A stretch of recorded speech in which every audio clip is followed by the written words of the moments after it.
The live feed was starting. Let's start the show. Gentlemen, how are you guys? Good, everyone. Hello. Hello. Hi. Your mic's off. So you can turn it on. Turn it on. Yes.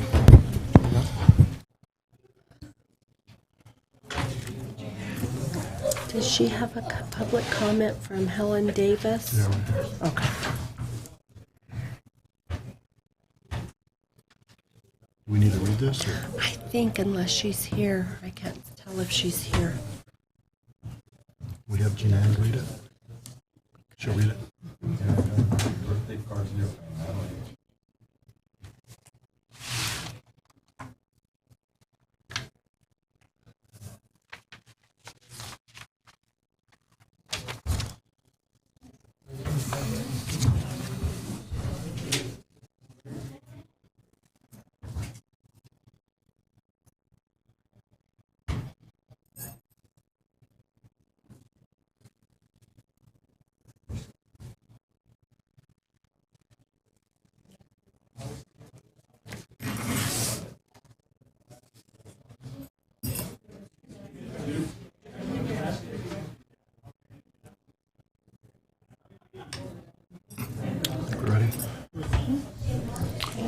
Okay, we're ready. Anybody want to open up with a prayer? Mark? Yes, sir. Heavenly Father, I thank you, Lord, for all that's gathered here tonight. I pray, God, that you would give wisdom and direction to each of our leaders. I thank you, Lord, for all that you're doing in our city. We ask for economic commerce, God. We ask for your blessing to reside upon this city, God. And we thank you, Lord, for all that you've given us. We ask all these things in Jesus' name. Amen. We'll call this meeting to order at 6:01. Roll call. Councilor Lucero, Here. Councilor Garcia, Yes, ma'am. Councilor Rodarte, Present. Councilor Padilla, Mayor Hicks. Join me in the Pledge of Allegiance, please. Pledge allegiance to the flag of the United States of America and to the republic for which it stands, one nation, under God, indivisible, with liberty and justice for all.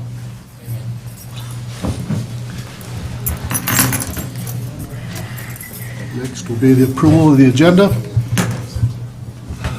I make a motion that we approve the agenda as is. Second. Okay. Councilor Padilla, Yes. Councilor Rodarte, Yes. and Councilor Yes. sorry, Bye-bye. Garcia. Sorry. Citizens to address the council.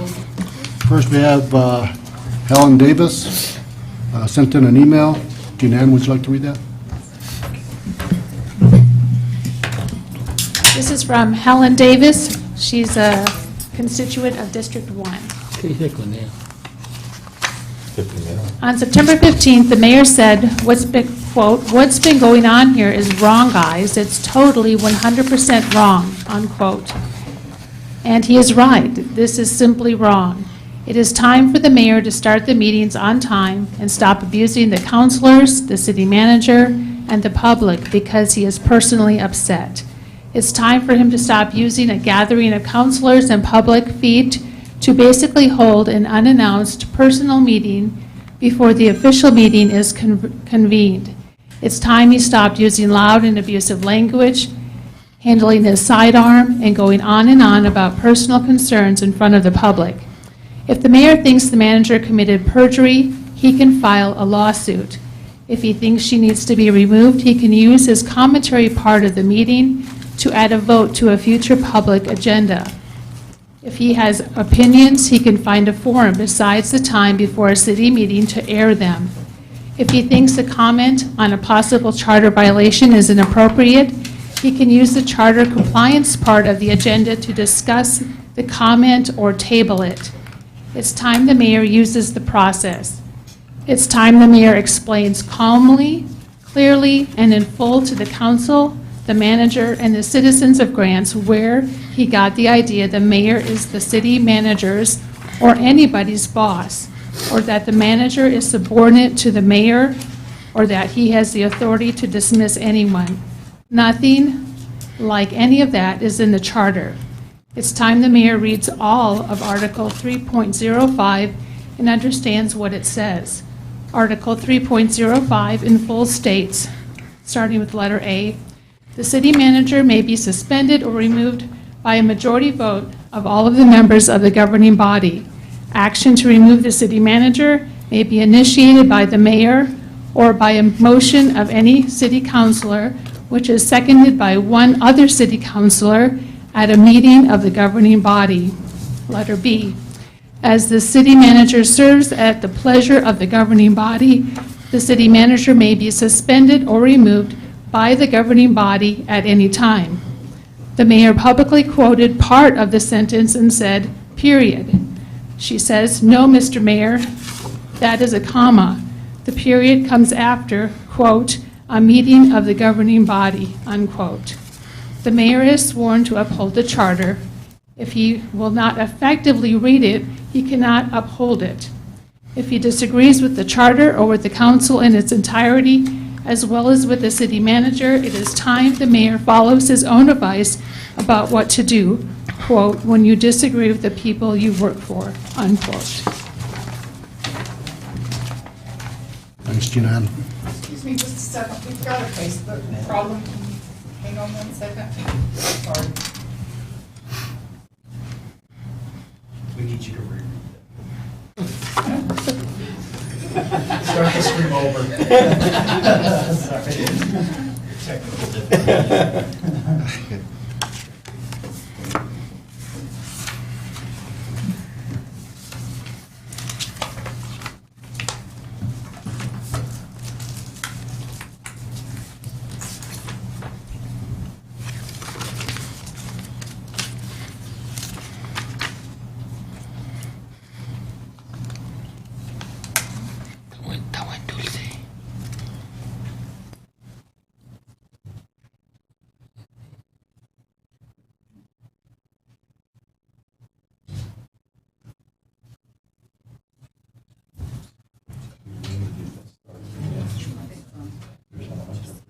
I'll work on it.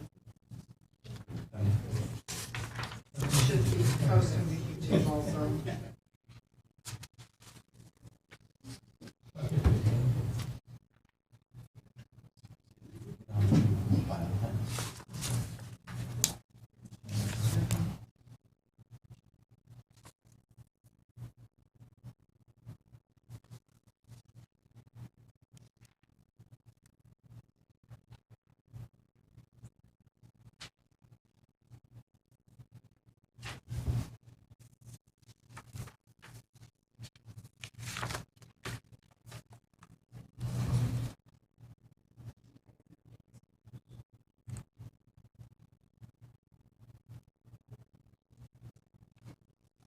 You go ahead. Okay. Work on this. All right, thank you. It's live on YouTube, but not on Facebook. Okay. Okay. Let's see, next, Walter Meach. Would you like to make public comment?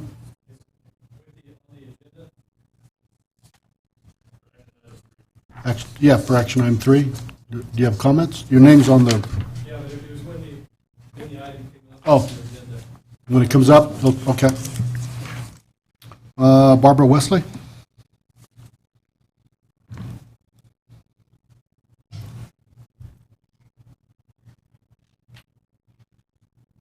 Maybe there'll be a ban against my speaking. That's supposed to be a joke. I heard some chuckles. First of all, I wanted to make a comment. You know, we see people doing great things every day. And I wanted to comment on Robert Windhorst. He has changed the complexion of our community. It's clean. I mean, look around us, and we don't see weeds and things just like they were 10, 15 years ago. And he's out there working not only in our city, but also in our county to keep things clean. He's doing all these cleanups week after week after week throughout the county. So I just wanted to make that comment. And then I've got something else that I wanted to say, and it's really personal to me. First of all, I'm a Republican. And I believe in free enterprise. I believe that businesses hire people. Governments don't create wealth. It's businesses that create wealth. And they pay taxes so that we can have schools and colleges and highways. Without good business, we do not have a country that can survive on government handouts or government support. We have a community full of small businesses. Start going down Santa Fe Avenue, First Street, Roosevelt, go all over town. The majority of our businesses in our community are small businesses. Some of them have 2 mortgages to pay, 2 rental payments to pay, 2 water bills to pay, 2 gas bills to pay, 2 electric bills to pay. And I believe it's our responsibility to support those small businesses so that they can survive. Because if they don't survive, our city does not survive. Because they pay gross receipts tax. And without gross receipts tax, we don't have a fire department or a police department or ambulance service. We don't have any of those things. We can't depend on Walmart and Walgreens to provide the gross receipts that's necessary to keep our city going. So if you know someone that owns a small business, get out and support them. Purchase from them. Don't go to Albuquerque or go online. Yes, I've gone online to purchase things primarily because we needed equipment that we couldn't purchase here. But I believe that if we're going to succeed in our community, we need to be supporting our local businesses. They pay gross receipts tax, and as I mentioned, we would not have a city without gross receipts tax. Now, we have an opportunity to be the leader through all this chaos that we're experiencing today. Each one of us has either a neighbor that needs help, a neighbor that might be ill that we could help, a neighbor that's elderly that just needs some encouragement or possibly is lonely. We have children that are struggling right now with school because they're having a difficult time. Perhaps you're a retired teacher or you have someone that is excited about kids. Maybe you could read to them or encourage them.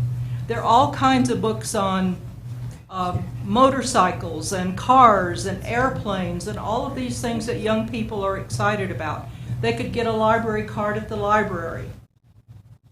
So I believe that we have a responsibility to each other to help each other. And if we help each other, our community is going to survive. I have a friend that this is the hardest time of the year for her, and the help that she expected left.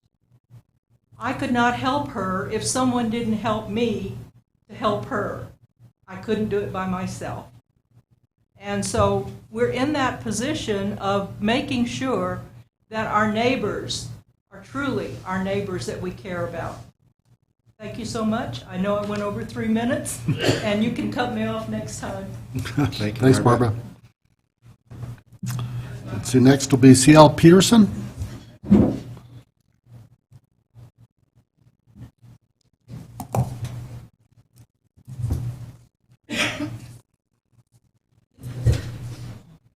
Participating citizens and members of the council and Madam Manager. I'm here because I would like to have someone's head swell up with pride. His name is Mark Teshima, and he and his crew of workers have made Rio Grande, or what is it, Rio San Jose Drive? I think that's what it is. Did I get it right? Oh, the San Jose Drive? San Jose Drive, thank you. Yes. Thank you, yeah. If you haven't driven down there lately, please do, because it really looks so much improved. And they continue to work, because I go down and drive by. Yes. So I have a question. I would like to know what happens to the wood that is chopped down. Is it usable? Can it be recycled? Is it chipped? Is it sold as firewood? I don't know. I don't know that much about wood, but I think Mark may be the man with the answers. Thank you. So, thank you, Ms. Peterson, for asking the question. So, generally, what we do with the good wood, the oak, we set that aside, and we pick a senior citizen once a year, and we donate all that to them. And all of the Chinese elm, the Russian sage, and all the other garbage stuff, we haul it out to Milan's transfer station, and they chop it up and recycle it and mulch it up. And then, I'm not sure what they do with it, but it's recycled in some way. Well, give Mark a hand. Good job, Mark.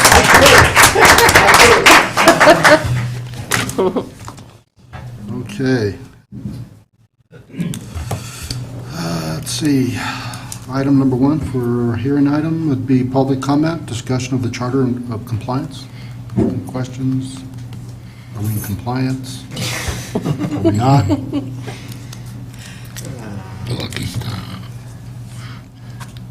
Apparently we are not. We're good. We're good? Okay.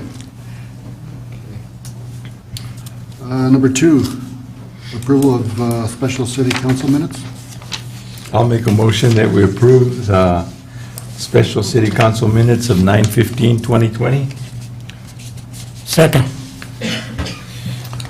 Councilor Garcia, Yes, sir. Councilor Padilla, Yes. and Councilor Ugarte. Yes. Okay. Next item, number 3, declaration of vacation and abandonment. So we have Shannon here tonight that can shed some light on this project. Mr. Meach is here as well. I think that he wants to address the council. Okay, I know we've been going back and forth with this for a few months now. So we finally got a declaration to vacate the entire undeveloped road, as you have in your packets and that there, Lubbock Avenue as a whole now. It's not going to be portioned out of that. The city will vacate it with the declaration of abandonment and vacation you have, and it will become the city's, and the city will become responsible for it until we sell it. City Council, you guys do have the option, once it is vacated and that, on how you do want to go ahead and sell it, whether it's by public auction, sealed bid, or you can negotiate a private sale. Roosevelt Plaza does have an objection. The Jameson family does object, of course, to it. And if you look in your packets, they did go ahead and highlight a couple of things back in August. And I know you got this letter once before, that they did object, and if it was going to happen, they wanted it to be as fair as possible. Some of the requests they had, blockade on Lubbock should be immediately removed for full access. All improvement walls and constructed by the Meaches would be immediately removed, and no future abandonment with Lubbock would be there. They also request for access to their property off of Lubbock Avenue. Going back and forth, the city, per the lawyers, do not have to honor those requests. That's up to you on how you want to do it. Right now, the declaration is not showing any access to that road, to their property now as it is. The blockades have been up for some time due to erosion control, and they haven't had access to that, to their property off of Lubbock Avenue for some time. Mr. Adams did, of course, if you look in that packet, did also notate that he wanted the cul-de-sac originally in that. We don't necessarily have to have the cul-de-sac there.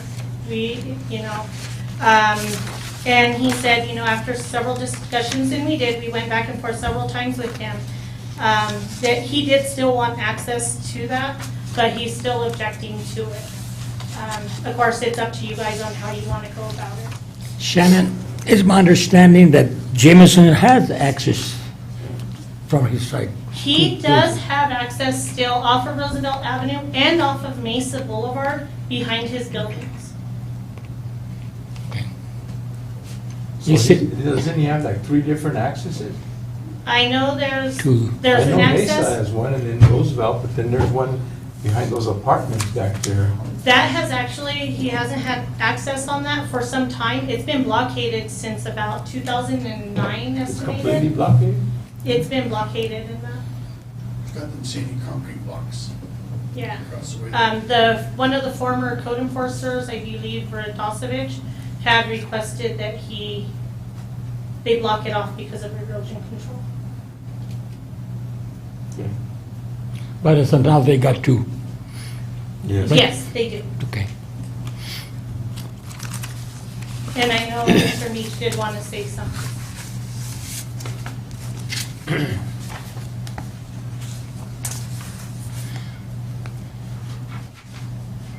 Yeah, my name's Walter Beach, and thank you, council, for hearing me. Yeah, I'd like to see if we can vacate it, since that seems to be within the boundaries of what the city council can do and stuff. If we could vacate the road, that'd be great. The blockade was done back when one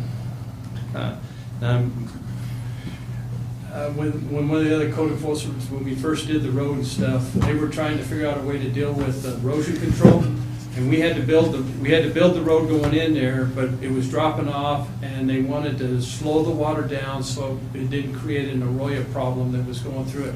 Originally, the water used to go down Ash Street, and it would come out on Kingman, and they were having a lot of flooding problems on that street.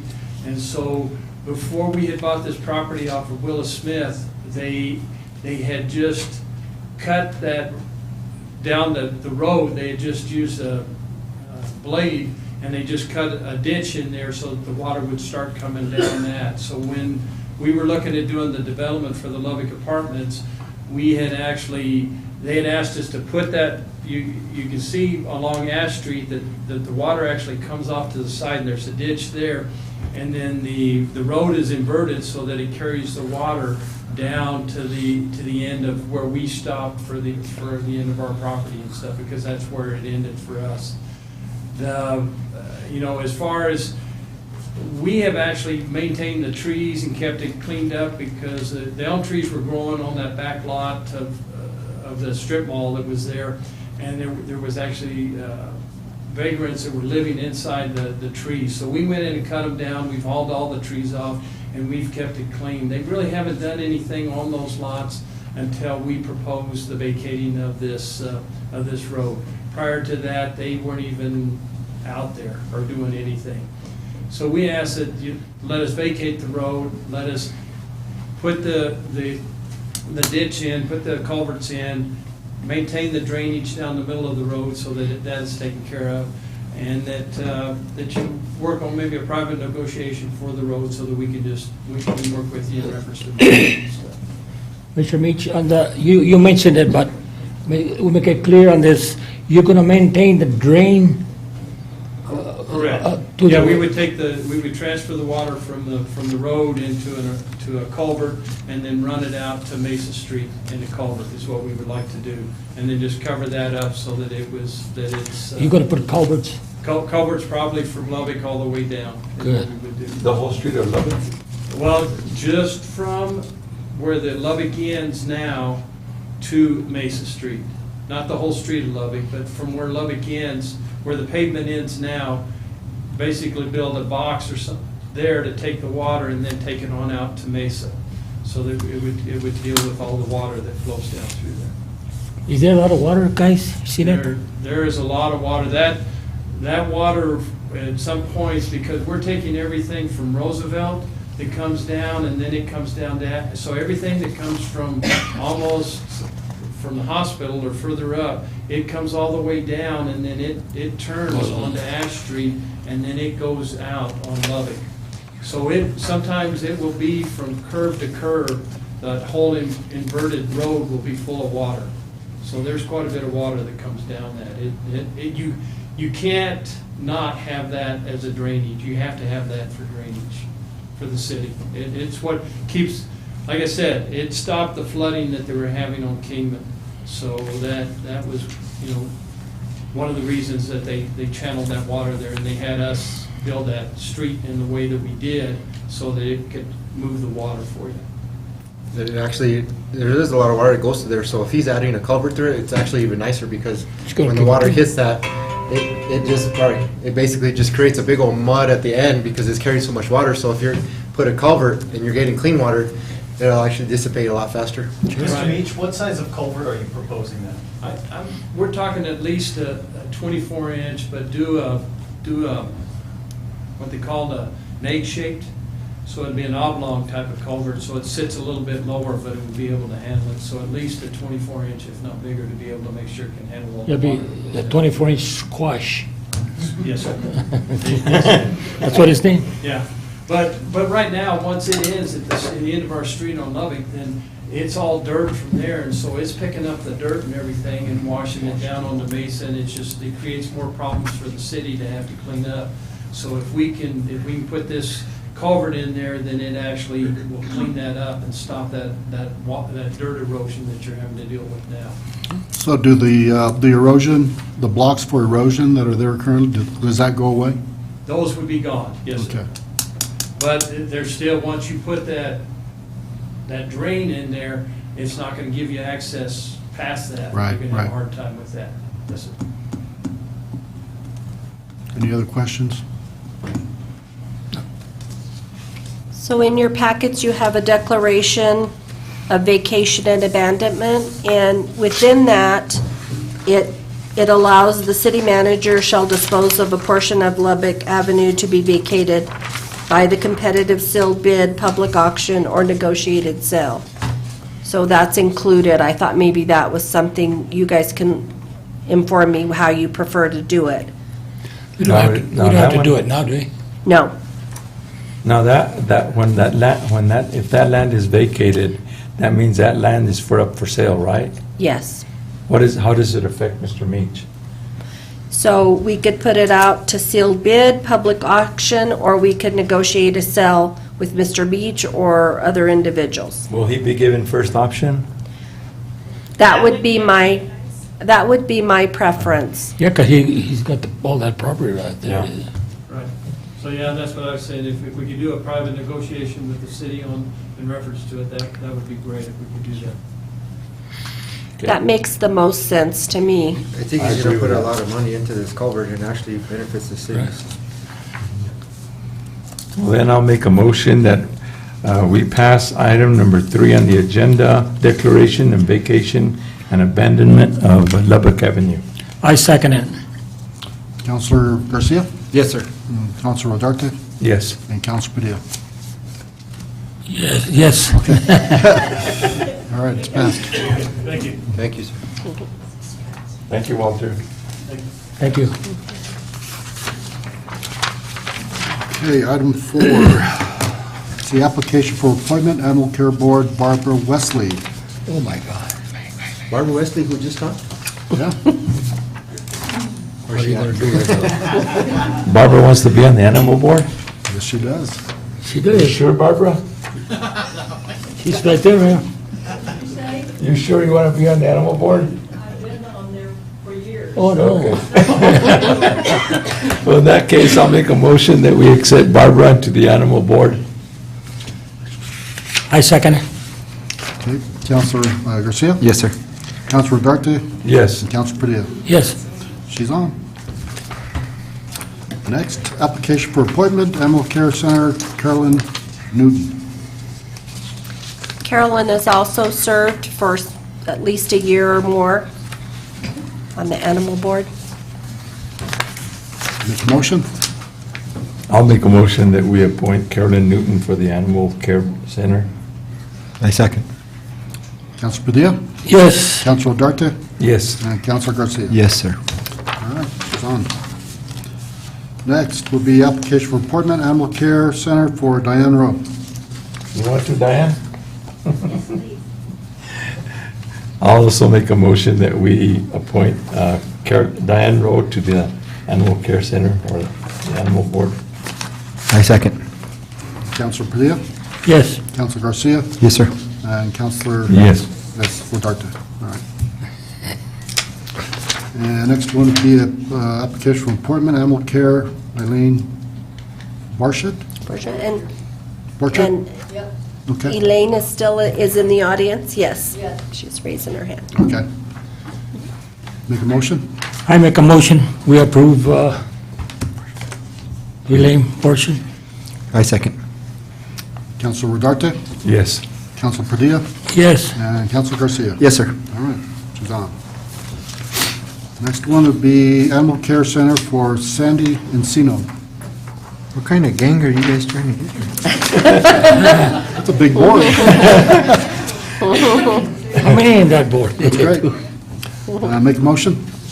I'll make a motion that we appoint Sandy Encino to the Animal Care Center. I second. Council Padilla, Yes. Council Rodarte, Yes. Council Garcia. Yes, sir. She's on. All right. Thank you, Welcome. ladies. Number 9. Next, number 9, Marketing Department report.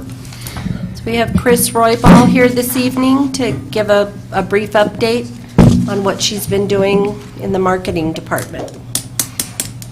Good evening. Hello. Did you get Facebook working? I got Facebook working. Oh. If you missed the first part of the presentation, go to our YouTube page, City of Grants, New Mexico, and you'll see the first of it. I don't know what happened with Facebook. It wouldn't stream. So I've been doing several things, and I wanted to let y'all be aware of what I'm doing. I was honored to be co-chair for the 2020 census. We are very, very undercounted this year. We're only at 36.3% for our county. In the last census, 2010, we were at 74.2, so half. And we have gone out, we've done live remotes, we've gone almost every weekend to a different town to promote the census. We're giving away $10 gift cards. If you complete your census, you can still get a gift card. We're also having a second chance drawing for additional gift cards. If you go online to my2020census.gov or call 844-330-2020, you'll get a confirmation number at the end. You can call 285-2555 and we'll mail you out a gift card. So we encourage everybody, please, please. Wednesday is the last day to complete your census. Can I ask you a question, Chris? Sure. I don't want to put you on the spot, but is the committee that's doing the outreach, are they reaching out to every single resident in the county? We have mailed postcards. We've also bought cell phone numbers and called had cell phone numbers called. We've sent out 3 rounds of postcards. We have gone all the way from Fence Lake to Cebolleta, San Mateo. We have worked almost every weekend. And only 33% have responded? Yes. Wow. Yes. That's amazing. Is that I including know the I've gotten- online? app? I know I've gotten about 10 calls. So- I think what's hurt us this year is because the enumerators weren't able to go out for so long. One thing about the census is they don't mail if you do not have a physical address. So like if you live in Milan or San Mateo or Cebolleta and you have a P.O. box, they don't mail a census card to you. You have to have a physical address like 600 West Santa Fe, like here. Let me ask you another question. Sure. What if someone moves from one location to another? Do they have to refill a census? No, or- it's supposed to be where you were at on April 1st. Okay. So if you lived in New Guinea on April 1st, that's where you should talk to them about your census. Okay. If you lived in Grants, we want you to fill it Well, out I- here. I know Or if you some live in peop- Cibola County. I know of some people that have relocated and they moved from one town to another, so. Right, exactly. You know, it would seem, like the funds would go to that town, but they're re-registered before, so. Yeah, no, it's based off of April 1st is the date that Okay. it's based off of. Any other questions? Not from me. Okay. So to switch categories, so I'm the film liaison for the city, the county, and the village. And of course, the the film industry was considered a non-essential business, and they have started filming again with very tight COVID guidelines. In Cibola County, our very first movie, and I did give y'all a list of all the movies that were filmed here, was in 1914, A Romance of a Pueblo. It was filmed in Laguna. And since then, we've had 40 movies, 1 documentary, 1 commercial, 3 TV shows, and 1 music video that I'm aware of. In 2019, we had 2 movies, a made-for-TV movie, and then a student film out of Germany. And we also had a commercial filmed here for USAA Insurance. I continue to work with the Santa Fe Film Office, and I'm always taking pictures of locations and posting them to their website. In the last few months, Anna Larson and I from the county have been working on economic development ideas. We recently completed a survey on housing. We are very, very short housing in Cibola County, not just here. I called 3 large employers here. Out of those 3 large employers, we have over 100 employees driving 70 miles one way to come to work because they can't find housing here. We reached out and we had a Zoom meeting last week, and we invited several community members, also real estate personnel.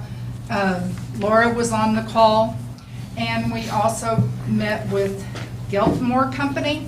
They have helped Silver City increase their housing. They are a real estate developer out of Albuquerque, and they help you try to find people who are willing to do it. One thing that they suggested is that we do a vacant lot inventory, and we are working on that at this time.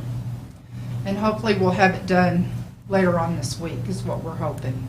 We're also doing an inventory of all empty commercial buildings, and that will go on both of our websites, and the square footage of the buildings.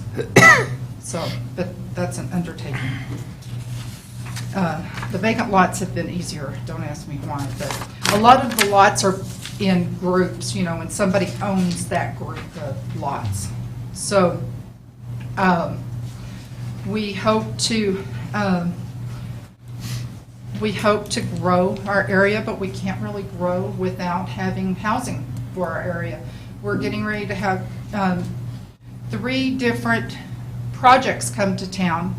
One will start in San Fidel in November or December. There'll be 100 construction workers. Where are they going to live? We've got 35 houses up for sale right now in the entire county. Wow. So we don't know where they're going to live. It's sad. The majority of our RV parks, 80% of them are with long-term residents. So people who are planning on living there 9 or more months in those RV parks. We don't even have RV parks available for them to park. And right before the meeting, I was talking to some people from Florida out front, and they can't find an RV park here tonight. So they're going on to Albuquerque. So we're losing that business right there. In the past 2 weeks, I've sent out 100 letters to different businesses, you know, inviting them to come and visit us, see what we have, you know. I'll go build houses myself if I need to. I don't know if they want to live in them, but I will, you know, we'll work on that. I am attending the Outdoor Economic Virtual Summit this week, and that helps with tourism, also how to build trails, how to invite people into our area for outdoor recreation, which will give us, you know, restaurants, hotels, and shopping, hopefully coming to our area. In marketing, this year we have cut down on the amount of marketing we're doing due to COVID. I am still doing Go New Mexico, Grand Canyon Journal, Guest Life, of course Facebook post, and Route Magazine. Go New Mexico and Grand Canyon Journal, I get supplied with weekly leads, and out of those leads, I send a newsletter once a month. Y'all do get a copy of the newsletter to your emails. And last month, we sent out to 12,000 email addresses. It actually hit 9,933, and 1,877 were open, and 29 posts clicked to either our site or to something I linked to in the newsletter. So, Okay, good. Any anything comments? I can answer for anybody? Thank you, Chris, that's amazing. Do we have plans for, future growth as far as housing? Yes, I know Chris and I met with a developer out of, the actual contractor was out of Las Phoenix. Cruces. The Oh, ones from Las Cruces. We've met with a couple, but there's several groups that are looking, and we're trying to encourage developers to come here, that we Right. do have a need. And so Chris and Anna Larson from the county have met with a couple, and Chris and I and Eileen Yarbrough met with some gentleman who owns property here from Albuquerque, but we're really trying to get the word out that there is a need here We have a for lot of housing. vacant lots that have already been, sanctioned as housing or mobile homes or whatever, but Anna called a company today that has 27 lots. They bought the lots in 1969 and they haven't touched them since. And so they're interested in selling, so we are putting those on our inventory. And what about our real estate? Do we have homes that are being, We For do, sale? but just so you know, my neighbor put her house on the market. It sold to a couple out of Arizona, sight unseen, in an hour and a half. Yeah, people are investing here? I guess? yeah, we have a lot of people that are moving here. A lot of e-based business, here. I was really shocked when we were in Fence Lake at the number of people I talked to that were engineers that work remotely from their home, and they work for Sandia Labs, Los Alamos, out of California. So when Chris said she's sending letters out to businesses, there are businesses in other communities, asking them to look at our community to start a to open a restaurant, to open a credit union, to open an eye associates business. We Right. need a optometrist. Right, veterinarian, I've hit every veterinarian school, every optometry school. Every semester I hit the schools. And because we do need other veterinarians and other optometrists, and There's lots of need and grants for new businesses to develop, entrepreneurs to start here. So we're trying to make a list. We have a list on our website of possible businesses that could do well here because we lack that. And so the city's not typically going to open a business. I know a lot of people are like, well, why doesn't the city open more restaurants, or why don't we open more businesses? That's not really what your government does. That's what entrepreneurs do. And people who are looking to create a living for themselves, open businesses and purchase property to develop a business. So we're really trying to encourage that any way we can, but it's really up to private citizens to do that. and we are working with the Veterans Association, and, and have worked with them and invited, people to come in and open businesses here. We have a lot of people that are wanting to retire, of our local businesses, and so. And so for local businesses that already exist, we need to start thinking, how can you expand your business? And so in small communities, my son was telling me about the Smith's Shopping Center in Los Alamos.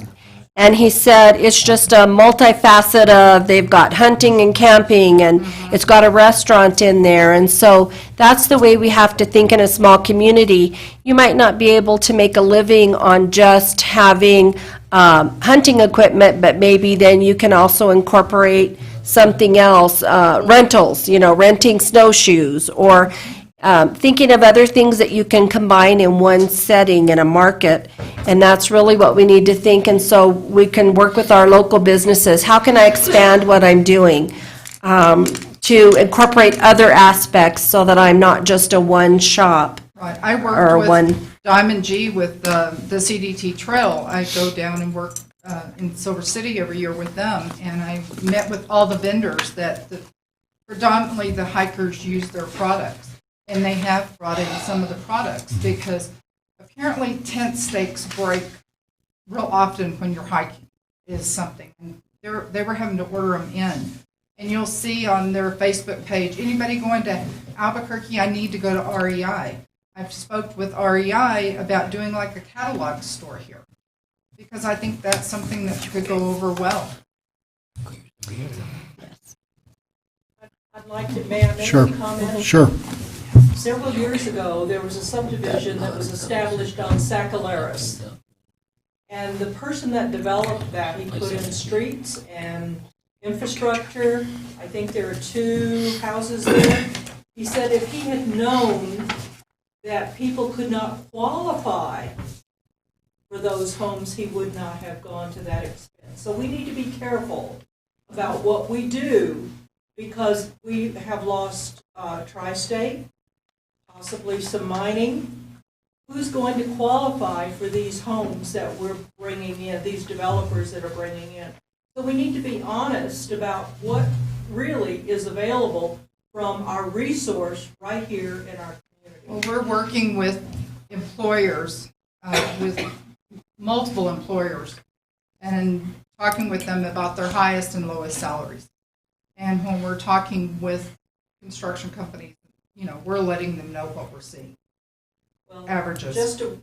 We don't want a fiasco like we had before because this person invested a lot of money in grants and then was not able to capture. But he is looking at building again. Well, that's great. I hope he succeeds. I think the land is still his. I could be mistaken, but I think that subdivision that he started is still there. But he said he wished that someone had just simply told him about the resources that people could not qualify for his homes. Thank you. Thank you all very much. Thank you. Thanks, Mhm. thanks. Thank you, Chris. Okay. Next on the agenda here is Cibola Senior Center Infrastructure Capital Improvement Plan. Thank you, sir. Thank you, Mr. Jaramillo.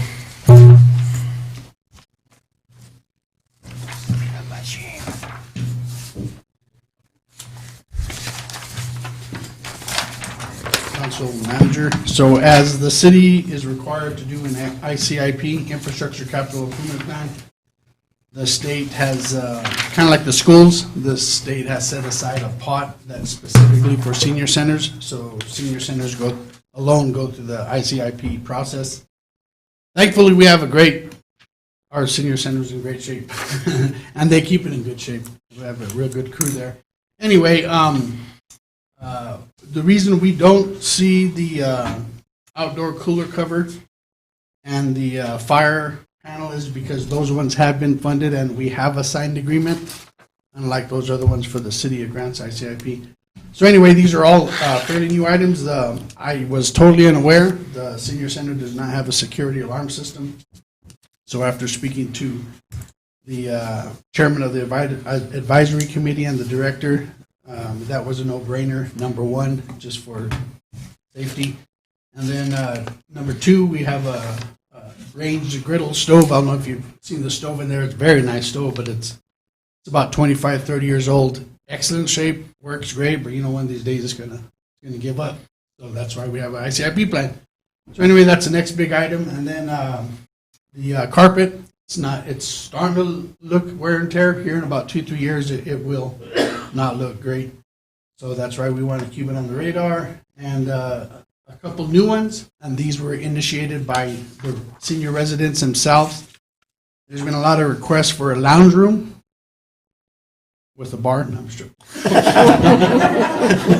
There's been a request for a lounge room, TV, just kick back, no drinks. Ginger ale. Ginger ale. Anyway, I think that's pretty neat, so I put it on the list. The senior director said, why not? I mean, we get asked about it all the time. Well, they got plenty of growing room, right, don't they? What's that? They got plenty of growing room Oh, over there. yeah, yes, they do. Yes, they do, correct, that was a no-brainer, so to add it. And then the exercise equipment, recently we received 2 treadmills, and now that the treadmills are going, they want bikes. So anyway, we're gonna put the bikes on the list. So like the last 2 items, those are kind of wishes, but the first 3 items, we just need to keep on the alert for the seniors IPIP. So anyway, ICIP. Anyway, so I'm asking for your support for resolution 16, I don't know the number. 98. Yeah, 1698, 2016-98. This is due to the state on Friday. Any questions? Laura, are these going to be budgeted? So what we're doing is we're putting them on our list, and then typically through the aging and long-term, they have funding available each year, and so then we will make the request through them, and some of the items we will try to budget ourselves. Yes. So pretty much everything else, like the parking lot and everything, is still tip-top shape? Yeah, the parking lot, I would say in about 2-3 years is going to probably need to be, what's it called, sealed, crack and seal, something like that. But besides that, it's not in bad shape. The curbing around, the senior center it's good shape. Oh, it's an excellent And the building. crew there, they clean it, maintain it real well. I was there when Ron was the mayor, and that's when he put the seniors up there, so that's a good building. Yeah, we could be using all that equipment pretty soon. Yeah, yeah. All the dinosaurs. I thought you were going to say, I was there when the dinosaurs were there. I was. But Don, that's a nice building. I mean, I think you were on the council, and I think Mr. Ron Ortiz was the mayor. Yeah. When you guys decided to do that. Yeah. And, it's a great. That building. almost became the city hall, but Ron decided at the last minute to put the senior citizen up there. City Hall, huh? Yeah, he almost wanted to move this up there, so. Interesting. So seniors who haven't know that little gem up there, it's neat. I mean, there's a lot of stuff. Hopefully, when COVID ends up subsiding here soon, and they get back up there. I mean, I didn't know that, and I was telling my grandmother that how there's a lot of stuff up there to do. You know, there's pool tables, there's art. There's a lot of stuff for the seniors to do. So, at the end of the day, we need to take care of them because it's good for them. Sure. Anything else? Any motions here? I'll make a motion that we adopt Resolution 20-1698. I second it. Councilor Garcia? Yes, sir. Councilor Darte? Yes. Councilor Padilla? Yes. Okay. Moving on. Let's see, next on the agenda is CWSRF 077, change order number 2, reseating of the wastewater treatment plant. Yeah, so the last item on the wastewater treatment plant is to remediate the ground that was disturbed, approximately 18 acres? 15 to 18, right? 18 acres, yeah. And it used to act as a storm prevention, used to catch some of the water, that kind of stuff. Now it's just, so we need to, it's called Storm Water Prevention something plan. SWIP. Protection. They call it SWIP, so we all call it SWIP. Anyway, we need to reseed it, mulch, put some straw over it and mix it up, and then bring it back hopefully to its native environment. So I don't know if you have any more questions. Mark understands it more than I do. It's necessary.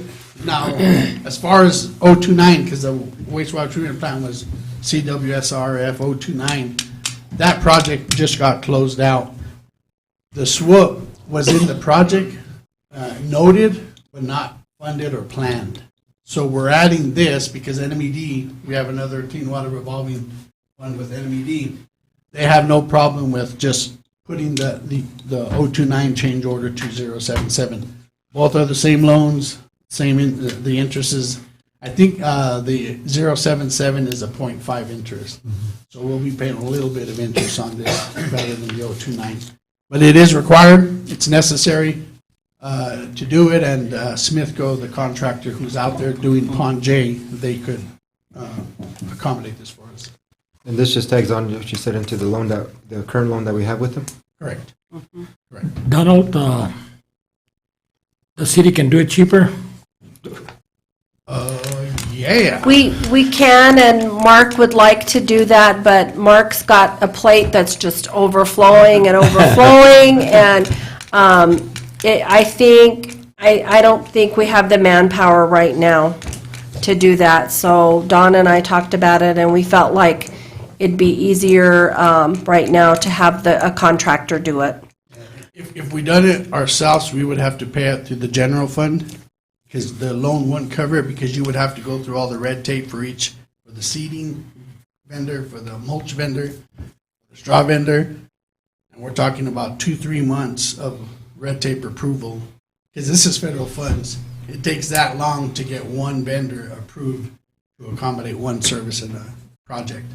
So like whenever the plant started, it took 2 months to get Smithco on board, which now they're a vendor. So we could easily accommodate them. If the city doesn't, like I said, we'd have to go through the red tape for every vendor that we purchased items from. It just makes sense. Is this the time of the year that they would want to be planting? Yeah, well, they mix it in. They can do it now. They don't want to do it when it's snowing, but when the weather's decent, cold or hot, and then they just put the seeds in once it's growing season, and it'll pop up. Is this usually a good time, the fall, for planting? I don't know. What you guys, I don't know what kind of soil or what you guys are doing. The guys just said that the seeds will drop if it's not, if it doesn't get enough water now and it freezes, the seeds aren't going to do its thing. It'll wait till spring. Okay. Yeah, if you drop the seed now, they'll go dormant. You're not I gonna got a get bunch of nothing. seeds if you guys want. Now, is that area when you first drive up there on, Yes, sir. where it's all cleaned up?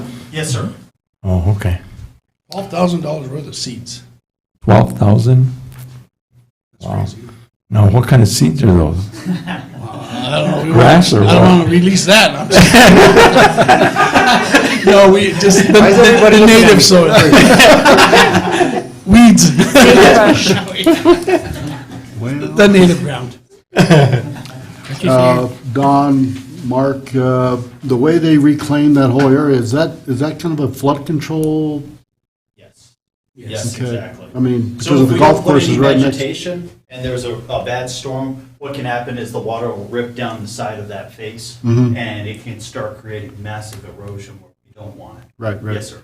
And then the water will flow into That's the the whole golf purpose. course. So the federal guidelines, anytime you disturb more than 5 acres at a time, you have to include this SWIP plan because of exactly that. What happens is contractors come in, they clear the ground, they pack up and leave. 2 years later, we're having to get a different project because now we've got a new arroyo. So rather than doing that, they make the contractors tie themselves to a SWIP plan. They have finances attached to that SWIP plan that won't get released until the federal guidelines have been fulfilled. Okay. Any other questions? Make a motion? I'll make a motion that we adopt this change order at the wastewater treatment plant for reseeding and SWPP management. I second. Counselor Padilla? Second. Yes. Counselor Rodarte? Yes. And Counselor Garcia? Yes, sir. All right. Good. Next item would be the CDBG Washington Avenue Phase 3. Yeah, so unfortunately, this past week, our CDBG project, which is Washington Avenue, we done Jefferson, we're going for Washington next, and it's all part of the plan because they're going to build a new Mesa View here in the next 3-4 years. So anyway, we had a CDBG application in, it was denied. It was number 11 of there was like 25 projects, it was number 11, and they only awarded them 10. Anyway, that's what they told us, and they made us feel good. So it was denied. However, the director said, he kind of winked and said, reapply, you guys will get approved next year. So we are reapplying. They grade these by points, so we will be fully designed the next year, and instead of getting 1 or 2 points for full design, we'll get 10 points for full design. And we only missed this project by 1 point in getting approved this year. So I'm pretty confident with minor changes and improved application, because we're going to work with the same people to turn in the application. And instead of going for 750,000, we're going to go for $1 million. And so on the memo, on the task order of Wilson's, it says 450 linear feet. We're actually going 750 linear feet.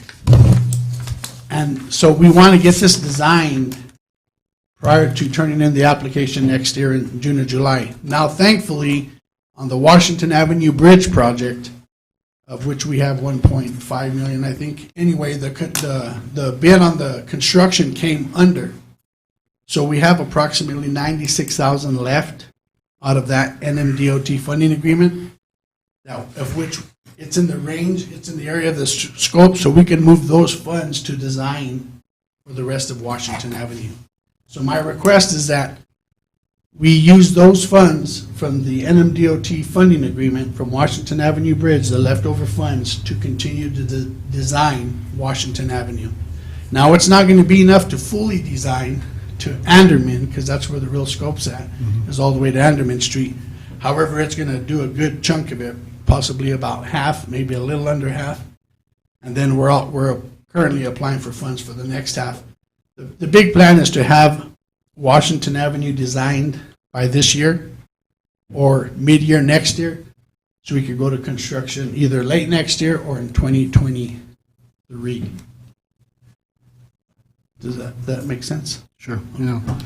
Now, the second phase of your application will happen this year? The second application will happen in April next year. Of next year? 2021. Okay. Correct. But they award quickly. We find out in June whether they award or not. Laura's been a part of it. She was there whenever they were giving out the awards. Yeah, we just missed it, unfortunately. But from what I understand, CDB's pretty stringent. But I mean, I think the loan, it's 100%, right? So there's a small match, like a 5% match to it. So anyway, I mean, they're leftover funds. If we don't use the leftover funds from the DOT agreement on Washington Avenue, it just goes away. Yeah. So we might as well utilize the funds, because we're already meeting our match on that funding agreement. So we would basically just lose $96,000 if we didn't utilize those funds. Right. Just for design, right? Correct. Yes. Yeah, we're probably looking for construction on Washington Avenue. We're probably looking at about $2.5 million to do the road, water, sewer, all of that from Anderman to wherever we end up on this CDBG project. And that could be towards this time next year being complete? Or what's the phase on doing that? For design. Or just for design? Yeah, just Not for construction, is not No. in 2021? No, construction, we're probably talking 22. 22? Yeah. So Donald, do you know the time frame for the schools on building their new school? Do we know that yet? No, and you might be more familiar with this. What's that program called that the schools get funded? Anyway, Mesa View is like one of the top 5. So from what I understand, talking to the state and the engineers, is either they're going to they got design money, so they're designing now. Okay. Usually takes a year or two to design. And then pretty much if you're designed, that same agency in the state's going to fund you, because they're not going to design you and then not fund you. So we're anticipating the school district getting funds for construction either 2022 or 2023. Okay. And then it'll be fully designed, they'll build it. Okay. Any other questions? Yes, we don't want to build the road before you build the school. Yeah. See what's going to happen, like what happened to Los Alamitos. You're going to break It was tore everything. up, yeah. Well, You're going to have the road, you have those semis coming in with a lot of weights. the portion that's going to be done before the school is going to be on the north side, and actually, we have to put the infrastructure before the school, because the school is being built to where it drains on city property. So the rainwater, the stormwater from on the school property is going to come onto the school, onto the city road and city infrastructure and drain toward the arroyo. So the road needs to be done, for sure the bottom infrastructure needs to be done before the school, because the school's going to tie into the city infrastructure. Right, Mark? Yes, sir. Just make Sure it I get is. that correct. Mario's on the phone as well. Sure it is. It's gonna tie into everything, but my question is, why do you wanna build the road and then you're gonna build a school, you're gonna have all these semis with all this dirt filled there like we did in Los Alamitos, you're gonna break everything, guys? Well, I'm just saying that. Yeah, there's still access to the west side. This infrastructure, this new infrastructure is on the east side of the road, toward Washington Bridge. We're not gonna put the heavy equipment on Washington Bridge on that new road right there. The heavy equipment's gonna go on the west side. First Street or what? No, To the First Street? toward Anderman, toward Towards Anderman, Anderman? yeah. Yes, that's Across. currently what we're doing for the construction of Washington Bridge, is if they're coming with a full load, they have to come down, the path comes down Anderman and then onto Washington on the old street. So that's what we would require from the schools, is that their access point would be to come down First Street and then turn onto Washington to do their construction. So they wouldn't be coming onto Jefferson or onto Washington Bridge on the new stuff. They would have to continue to use the old stuff and create a construction plan that matches the city's wishes. I clearly hear your concern. It doesn't make sense. I hear what you're saying, Fred. That'd be crazy to build a new road and then put a. Sure. You come down Anderman, is that the road that's all messed up now? Yes, sir. You're gonna fix it, you're gonna run semis over it? No, the first phase is on the other side of Washington by the So- bridge. so closest to the bridge. Anderman's Okay. on the other side. Doesn't matter, but you're still gonna have semis. So do we need to make the road where it's capable of semis coming through it? Because there's going to be some coming to the school delivering supplies and food, and, we might have to have a weight limit, but I'm thinking the road that got torn up was Sacaleras, which we know wasn't really designed for that, but Mount Taylor or the other part of Washington didn't really get torn up, did they? So it all depends on this upgrade, and actually, we've got Mario on the phone, and he can talk probably a little bit more about that. Mario, can you hear us okay? Yes, sir, Mark. I can hear you. Go ahead, the mic's yours, so to speak. Good evening, Mayor Pro Tem and councilman and city manager. With respect to the road is a bigger section. Right now, the pavement section geotechnical has been completed. It'll have a similar geogrid to stabilize that clay in the soft soils with the 4-inch asphalt section. And that is to account for the heavier loading of buses and the trash trucks and the heavier equipment that's expected through that area. Just so that everyone knows, if you're standing at the intersection, or let me put it this way, if you're standing on the fence, the easternmost fence of the school, easternmost fence, you will be able to see a ditch that runs north-south. That's city public right-of-way, 50-foot right-of-way. It is known as the Gunderson Street. It's a platted street. That post, if you stood on that corner post and you follow the chain link fence that runs east-west, this project, the 750 feet, will go from Washington-Jefferson intersection along the center line of the road heading west, just past that corner post, that fence post, about 280 feet west. Okay? And so that's going, that roadway improvement is going to be essentially covering the empty playground. So Mark and Don are correct, is that the heavy equipment, working with the school district, the city will meet with facilities and ensure that the traffic plan that's full, the traffic is coming from the west and not the east for that reason. Secondly, with respect to Councilor Padilla's concern, it's a very valid concern. We want to just make sure that everyone's aware, just like the high school, when we did 2nd Street and the channel and the trail, we coordinated with the school district. All of those driveway entrances, the ped bridge, all of the drainage into the channel, that's all coordinated with Grant Cibola High School. We are doing the same on East Mesa View. We're working with the school district. We're going to help them establish the finished floors for the new elementary school. We're going to ensure that all their drainage comes off their school site onto Washington. We want them to drain everything to Washington.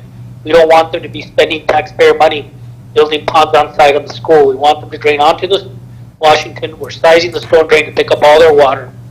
We'll coordinate with them on future water stub outs and sewer as well. So all of the infrastructure will be in place. We do have an MOU in place with the school district to work together on these projects. I hope I answered the question, but if I have not, or if there's other questions, certainly I can take those. When you're in town next time, Mario, tell Donald, give me a call. I'd like to meet with you guys on that. I have a question. Why are you draining the water to Washington Very good. instead of to the arroyo behind the school? Rise and run. That's where it's going. That's where it's going. Rise and run. All the drains are headed towards the arroyo. But the school's in between Washington and the arroyo. You can't make water run down uphill. Yeah, you can't make it. I believe the question, you're talking about making the water run to the south to the Rio San Jose as opposed to the east to the Grants Arroyo, is that correct? Yeah. Okay. Mario, can you field that question? Yeah, absolutely. So when the mini DMP was completed, we looked at 5 different alternatives. We held several public meetings. There was an alternative that evaluated putting storm drain on Washington and Jefferson, and then having one step out going into the Grants Arroyo to drain that direction. That alternative obviously increased the size of the storm drain as we headed east before we dumped into the Grants Arroyo. In the mini DMP, in the back of the appendix, and I apologize, I didn't anticipate that, so I would have made it part of the handout to council. But in the mini DMP, there was clearly public meetings that were documented and written comments where alternative 5 was selected. Alternative 5 was the preferred option by the public, which basically opted, because the other option that we looked at is to split the drainage, is to not tie Jefferson and Washington together. That way we could maintain the 2 storm drains underground on both roadways smaller rather than combining them, and the public opted to keep them separate. So when we split them, we carried the drainage down down south as opposed to tying it directly into Grants.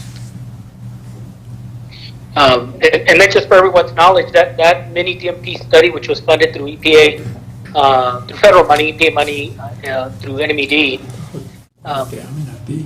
was completed back in, or started 2018, completed in 2019 before the design and now subsequent construction of Jefferson occurred. So all of this whole regional area has been planned, public vetted, and approved by the state.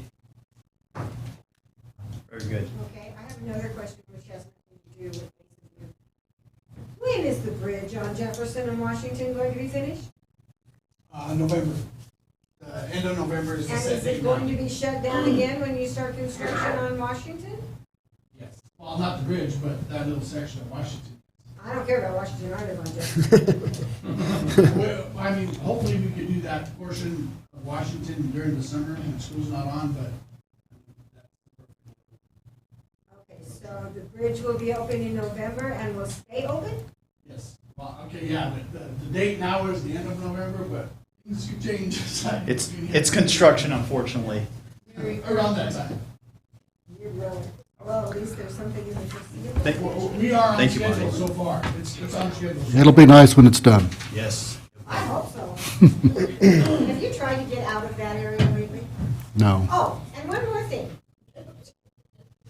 If you drive up Nimitz towards Washington, towards Roosevelt, and this has nothing to do with anything else, but there is a detour sign on the corner of Nimitz and Washington pointing towards First Street. Now, 2 blocks down is the bridge.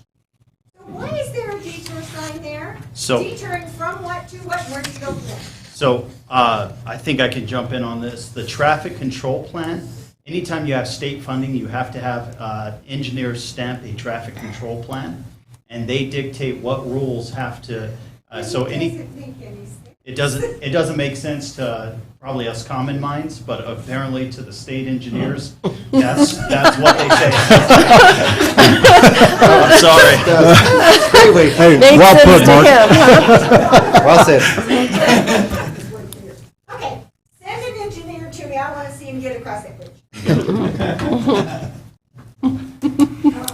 Any other comments or questions? The only thing I got to add on this particular issue is, I'm like Councilor Padilla, I'm very concerned about the road there because we don't want to see a repeat of Sacaleras take place again. And so we want to work closely with Mario when we start taking care of this situation to make sure that the roads are adequate for all the heavy equipment that goes through there. That's a great point. Mario, in preparation for the meeting with the councilors, could you propose the design weight limit for those roads and the adjacent roads? And that way we can potentially have weight limits that are enforceable. I think that's a good point.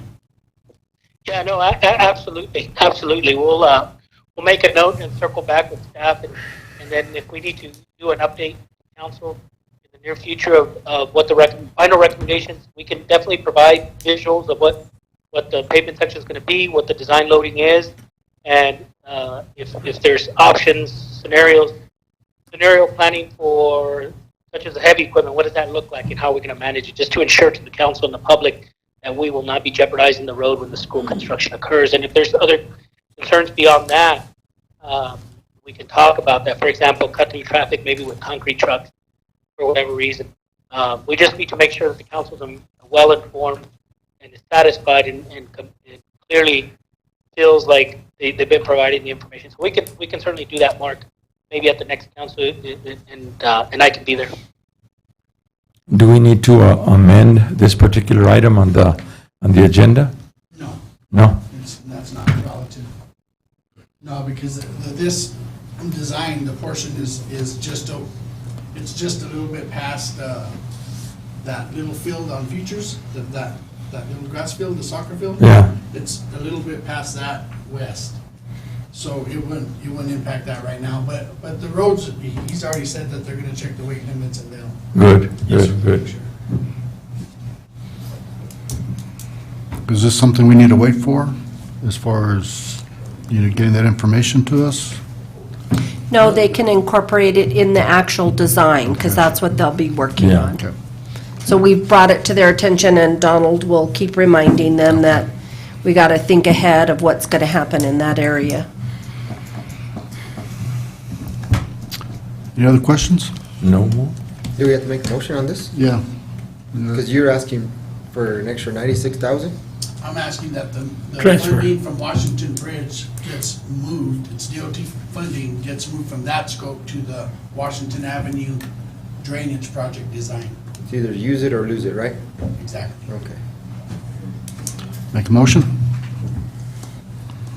I'll make a motion that we accept that CDBG Washington Avenue Phase 3 for Washington Avenue / Jefferson Avenue intersection. I second.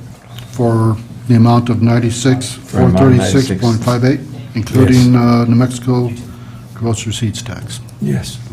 Second? I second. Council Padilla? Yes. Councilor Ardarte? Yes, sir. Councilor Garcia? Yes, sir. Okay. Mayor Pro Tem, can I make a quick announcement? Sure.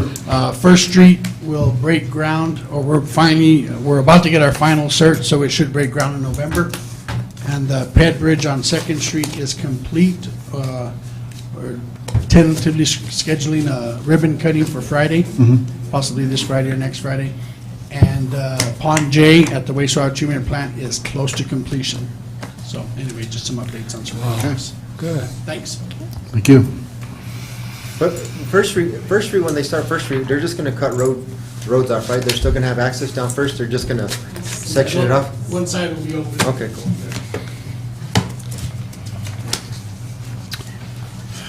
Okay. Any comments? I have a comment. I just want to, I know he's not here tonight, but I wanted to commend Robert Windhorse, our code enforcer, for the job that he's been doing. Fred and I have been working closely with him on some disturbing issues in San Jose Avenue. And one of the lots, man, he did a phenomenal job on it. The other one still needs a little bit more to address. But I just want to commend Mr. Windhorse on the responsiveness of of what he's doing and and how much he cares for how our city looks. It's great, yep. Oh, yes, so, I wanna, We can give him a hand. Donald mentioned it on that Second Street Bridge with pirates, Yeah. We're gonna have an open, not open, a ribbon cutting. I took pictures of it yesterday, guys. It's nice. Is it done? Oh, yeah, man, it's, what can I say, it's nice. Very nice. You guys gotta go down and look at it. That's the Some- bridge that we got the quote for 450 and they came down to 270. Yes, we got it, and our citizens ought to be happy we got that. Just the same thing as that design picture you made is exactly the same thing. So thank you, guys. Eric?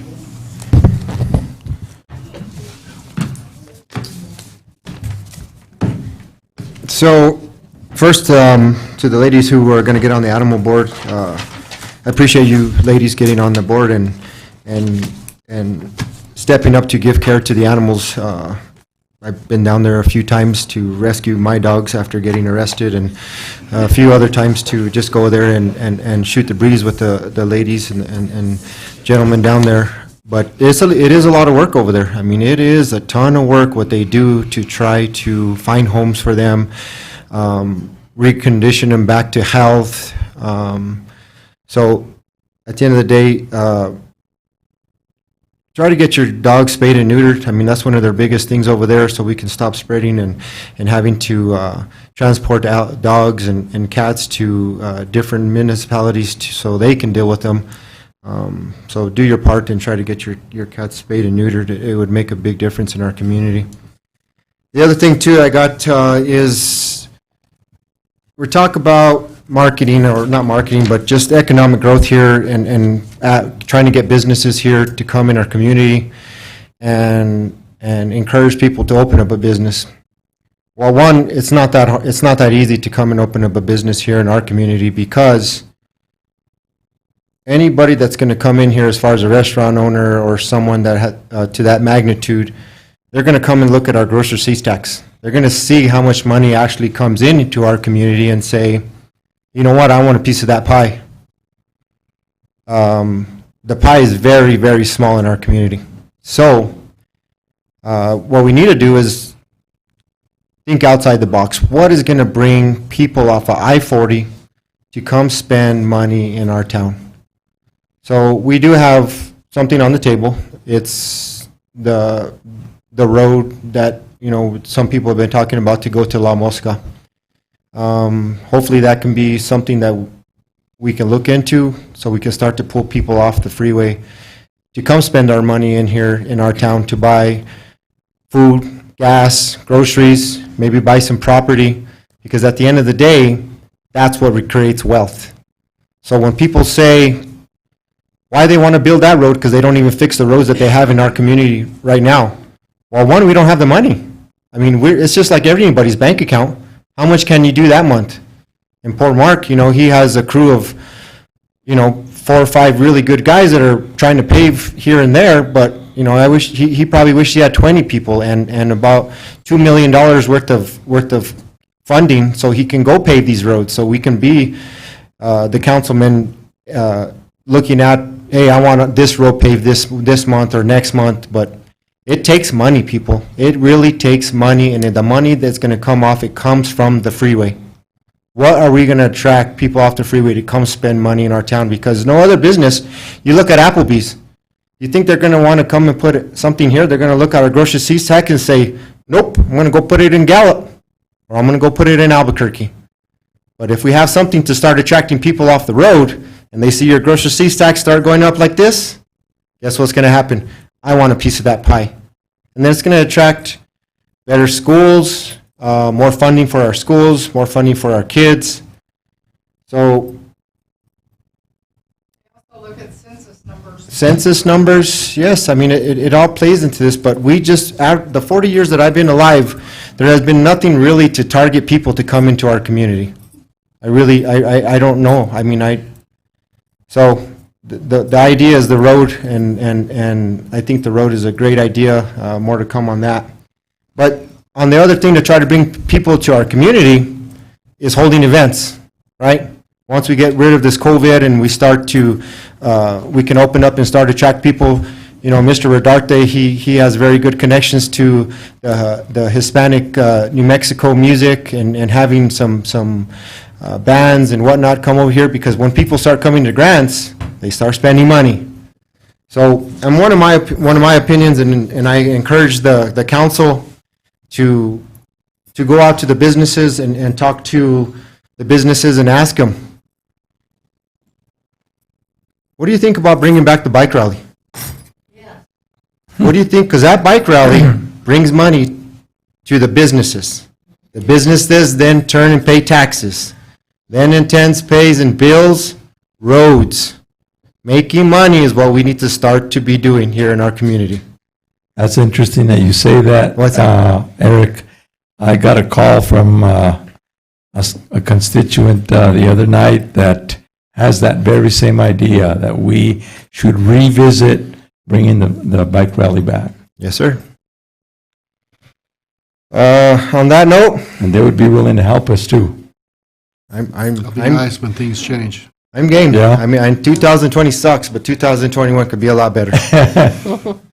Anyways, thank you, sir. That's all I got. You're welcome. Thanks. I got a comment. I want to thank Chris for all you do in the marketing in your department. I know it's not easy during this COVID situation, and and some of the feedback we've been getting from across the state and other areas, and what we're going through personally here with our city. So keep doing what you're doing. I think we have a lot to offer here in Grants with our surrounding areas, and so thank you for all you do. Give her a hand.